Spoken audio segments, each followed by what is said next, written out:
Ang popularidad ni Michael Jordan o kasikatan ng isang Michael Jordan, pang videoke highlights na lang o pang YouTube highlights na lang. Isa munang malupit na salampak mula kay NBA GOAT LeBron James. Woo! Grabe yan mga idol. Eto pa! Boom! Pero bago natin ituloy mga lodi ang ating pag-uusapan, isang malupit na shoutout muna sa ating mga lodi na sina Michael Sales, J. Mark Acuña, Remy Jr., Puno Sarad, Prince Dolauta. Shout out sa inyong apat mga idol. Salamat sa suportang tunay. Salamat sa buong pagsuporta. Let's go! Ang kasikatan at kabantugan ng isang Michael Jordan ay namayagpag early 90s. Mga panahong kinder level pa lang ang mga nakakalaban niya sa basketball. Isang era na kung saan mahihina ang mga player. Untalented ang mga player. In short, sa era na yan maraming bano na player. Makikita mo naman sa laruan nila. So dyan na mayagpag ang karera ng isang Michael Jordan, ang kanyang kasikatan o kabantugan na hanggang sa Pilipinas nakaabot yan, lalo na sa mga videoke highlight at sa mga YouTube highlight. Subalit na dumating yung year 2000, nagsipaglabasan na yung mga player na mas talented kay Jordan at athletic kaysa kay Jordan. Andyan na rin yung mga player na masasabi mong magagaling talaga mag-handle ng bola kagaya ni Allen Iverson. So andyan na rin po si Kobe Bryant na athletic. Andyan na rin yung Vince Carter at marami pa pong iba.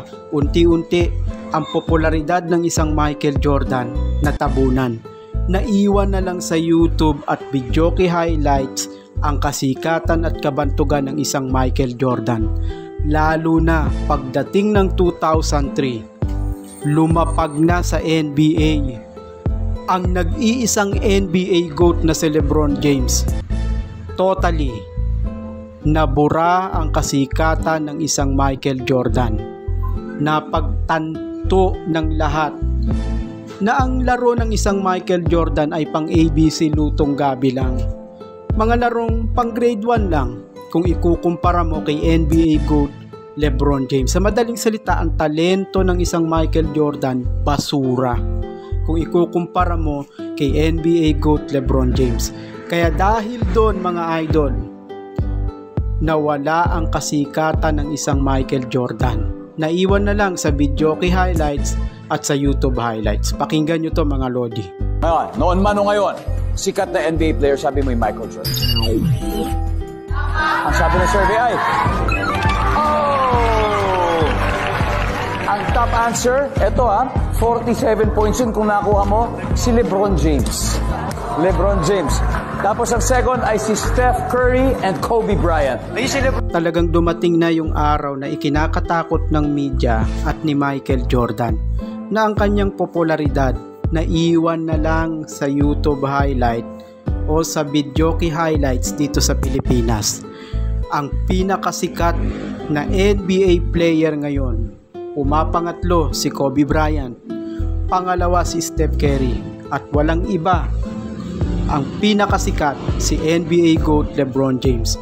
Dahil yan sa talento ng isang LeBron James, dahil GOAT ang isang LeBron James, kaya talagang sikat talaga sa buong mundo ang isang LeBron James. Dahil ang talent ng isang LeBron James, wala sa kalingkingan si Michael Jordan. Pakinggan natin si Kevin Garnett. Garnett explains why LeBron is his GOAT and you won't believe what he said. He's going to have 40,000 points, Pete. The people don't understand what 35, 36, 37 really feels like.